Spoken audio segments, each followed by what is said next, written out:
Hey, what's up guys, Jack here, and I'm back from E3. I got home about 6 hours ago. I had to get a train up from London back home, and I went for like a 3-hour power nap because I don't want to mess my sleeping pattern up that much. But I thought, you know, screw it, woke up, let's start making videos because I've got like so many games to cover that I actually got to play and capture. And I thought, well, Friday night is probably the best time to start doing that. Unfortunately, I couldn't upload that many videos when I was out at the show simply because I was so busy, and also the Wi-Fi at my hotel was pretty diabolical. So there we have it, and we're kicking things off today with Rainbow Six Siege.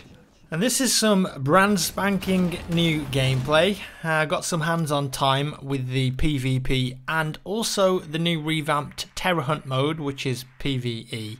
And if you're a fan of the Rainbow Six series, you'll know exactly what this is, although it has evolved a little bit now. And what we have here is a 5-player co-op mode where you sort of go into an environment that might be a mansion or a cargo ship or whatever, and you've got to go in there, you've got to defuse 2 bombs whilst trying to stay alive and taking out AI bad guys in the process. And the AI bad guys are actually pretty tough. It's kind of like an infiltrate mixed with horde game mode. So once you've actually got into the area, whatever it is, you have to go and set up a diffuser to defuse 2 bombs, and then you wait around 45 seconds to a minute for it to finish. It's a very cool game mode, and it requires a lot of teamwork and communications. And in the footage you're seeing here, I'm playing as one of the shield dudes. Obviously you can pick from certain classes, and we were playing this on hard mode, and that's the second from the hardest. The hardest is actually called realistic, and basically hard mode means that the enemies are more lethal, like they aim at you faster, and they can also plant proximity explosives. And there's a special enemy wandering around called the bomber. I think you can actually have multiple bombers, and this is like a dude in a bomb suit, and he's heavily armored, and he's going to sort of run at you whilst detonating himself, and if you're too close, it's just gonna insta-kill you and anyone in the near vicinity. And this of course is the same rules as the PvP game modes too, so if you die, you're going to be out for the rest of the round and you can only spectate. But luckily I had some pretty good players on my team who were communicating well. We had Hannah and Kim from the Yogscast, Silent and Marco. You know, we stuck together, looked out for each other's backs and talked on the mic. It's unfortunate that the microphones weren't recorded, it was just the gameplay we were using shadow play here, but there was a lot of good communication going on and it worked out pretty well. We were a pretty good team. It's a very fun game mode that we played multiple times, and it's incredibly challenging, especially when you turn it up to the realistic game mode. So how has the game changed since the alpha then? Obviously the alpha was a couple months ago, and I'm sure lots of you played it, and as you probably know, the developers got a load of feedback online, some positive responses and some quite negative. And I'd say that the overall consensus was that the gameplay felt too fast and arcadey, and really fans of the series expect Rainbow Six games to be like a slow and thoughtful tactical experience. Now, having played an updated version at E3, it really feels to me like the team has taken that feedback on board, and the game is much slower paced now. Guns take longer to draw and aim down the sight. The recoil is pretty intense after like the 2nd or 3rd bullet, and hipfire now is absolutely ridiculous. Like, there's pretty much no point in hip firing, and if you get a kill with it, it's sheer luck. Movement speed is reduced from what I can tell, and they've actually removed hit markers except for when you get a kill. That's the little red X that you'll see there from time to time.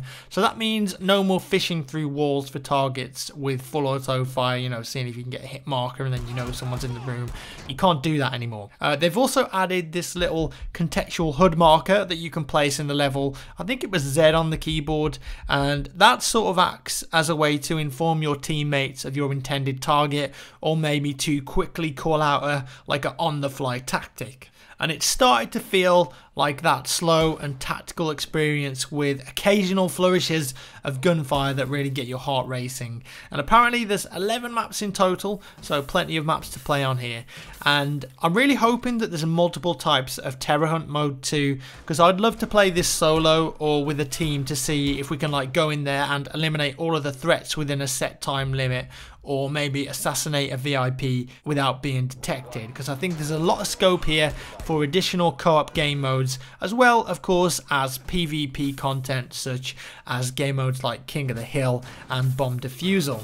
Now, if I could give some more feedback, there's still a few small gripes that I have. I think the tracers are too big and visible. If you're watching the footage, you've probably also noticed that as well. And that can be a bit distracting at times, especially when there's a lot of them sort of whizzing through the air and you're not entirely sure which direction you're getting shot from or whether it's your teammate shooting. I'm still not a fan of the white outlines on teammates too. I really don't think they're necessary. I think just a small HUD icon will suffice, and I think there should be a movement penalty if you go down and then you're revived by a teammate. Now, my biggest gripe is more of a personal preference, and it might sound really dumb to some people, but I feel like the game is missing doors. There's no doors in the game at all, which is kind of weird, but it does remove a really cool and tactical element of the previous Rainbow Six games. Now, you could argue that the barricades they've got in the game are kind of like doors, but in PvP game modes, these are actually set up by the players, meaning that's completely up to them, and there's always lots of open lines of sight as you enter a building. Now, something that was cool about a game like Raven Shield, which was another Rainbow Six game from the past, you could actually scroll the mouse wheel down to open a door just a little bit, and it's going to give you line of sight into a room. You can just check that corner off, and then maybe you could like toss a flash or a frag grenade in there through the crack of the door. Obviously that's going to be much harder to notice for the enemy, and imagine having that ability plus the destructive power of a breaching charge making an entry point on another wall, and you've got yourself like a very sexy surprise attack. Whereas in Siege right now, it still really feels like it's all or nothing with the breaching charges sometimes. I don't know if the game is too far along now. Obviously, I think it's coming out in fall, that they could actually add stuff like that, but I really think that adding doors, or some doors at least, at the contested checkpoints, for example, is really going to add something extra to the game. But overall though, I'm very happy with the changes that have been made so far, and I think the game is shaping up nicely now.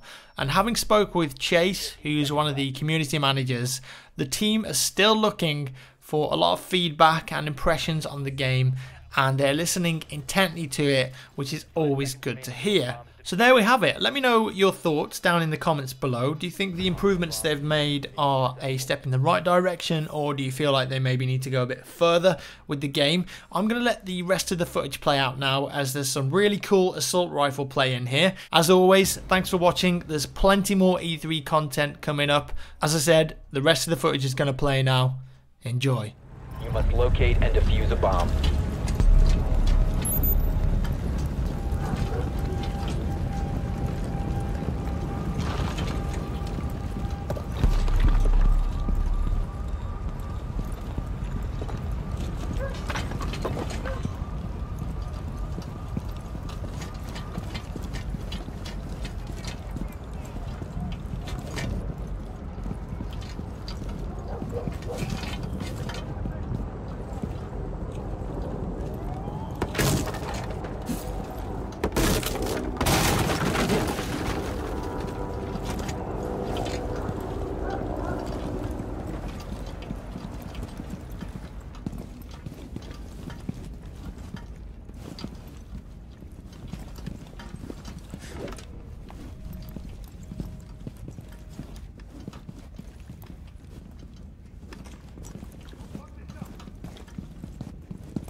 Diffuser planted. Protected from enemy action.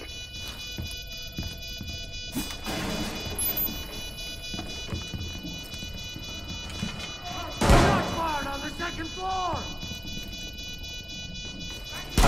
45 seconds left.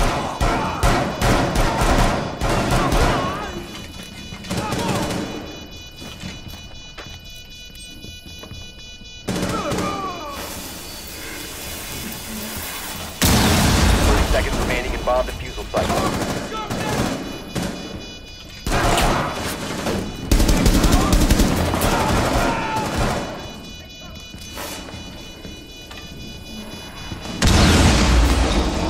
Seconds remaining.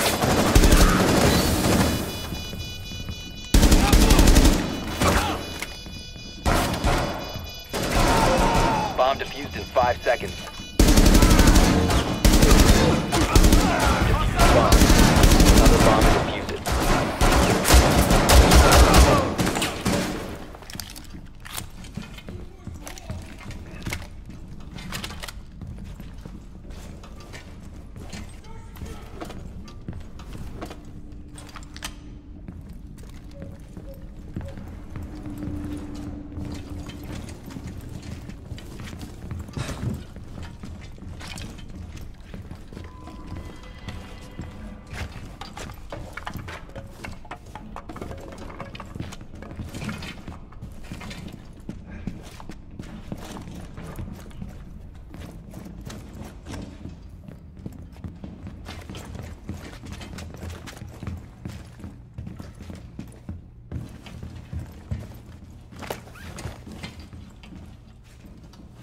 Some serious drywall work coming up.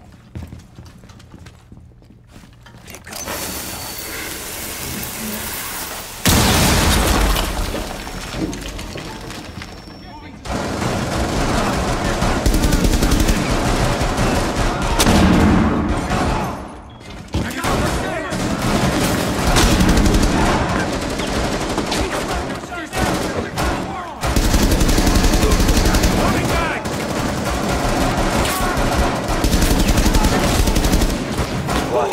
Go back and retrieve the device. Bomb has been defused. Move to the last one. We dropped the diffuser. Go back and retrieve the device. Bomb defused. Move to the last bomb and defuse it.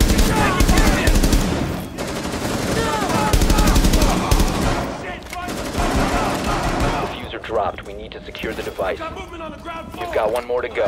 Hurry.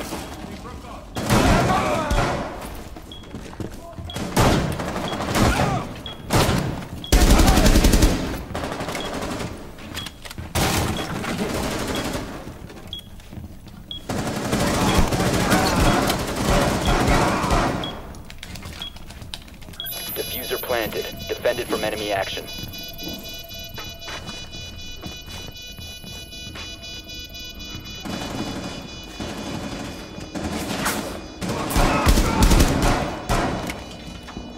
Five seconds remaining.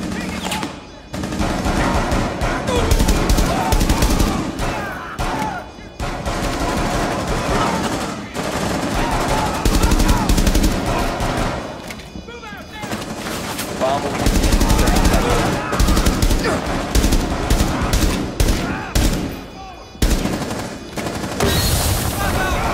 First aid!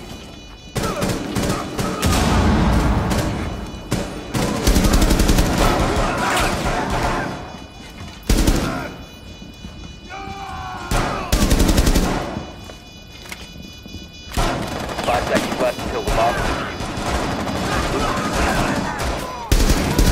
Successful bomb defused.